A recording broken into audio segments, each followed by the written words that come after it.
ఇప్పుడు నేను చెప్పే సంఘటన ఈ రోజుల్లో రోజుకొకటి జరుగుతుంది. అలాంటిదే హర్యానాలోని గురుగ్రామ్లో ఒక దారుణం జరిగింది. సోనీదేవి అనే మహిళ పక్కింటి వ్యక్తి రవీంద్రతో ఎఫ్ఐఆర్ పెట్టుకుంది.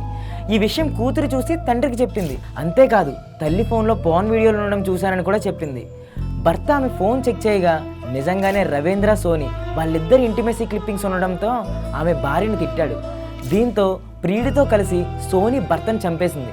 ఇక్కడ ఇంకో ట్విస్ట్ ఏంటంటే ఈ విషయం ఎక్కడ బయటకు వచ్చేస్తుందా అని భయపడి ప్రియుడి పైన కూడా రేప్ కేసు పెట్టింది. వా, అసలు మన సమాజం ఎడిపోతుంది.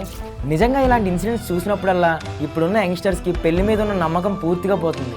పెళ్ళంటేనే భయపడే స్టేజ్కి వెళ్ళిపోయారు. నిజంగా ఒక తల్లి ఫోన్లో అలాంటి పోర్న్ వీడియోస్ ఉన్నాయని ఆ కూతురికి తెలిసిన మరుక్షణం ఆ అమ్మాయి మానసిక పరిస్థితి ఎలా ఉంటుందంటారు? సమాజంలో ఇలాంటివి జరుగుతున్నాయని వింటేనే మనకి చాలా దారుణంగా ఉంటుంది కదా. అలాంటిది ఆ అమ్మాయికి వాళ్ళ ఇంట్లోనే ఇలాంటి చేదనుభవం ఎదురైతే ఆ అమ్మాయికి సమాజం మీద ఏం నమ్మకం ఉంటుంది? ఈ సిచ్యువేషన్ గురించి మీరేమనుకుంటున్నారో, ఇలాంటి సంఘటనలు ఆగాలి అంటే ఏం చేయాలి అన్నది కమెంట్ చేయండి.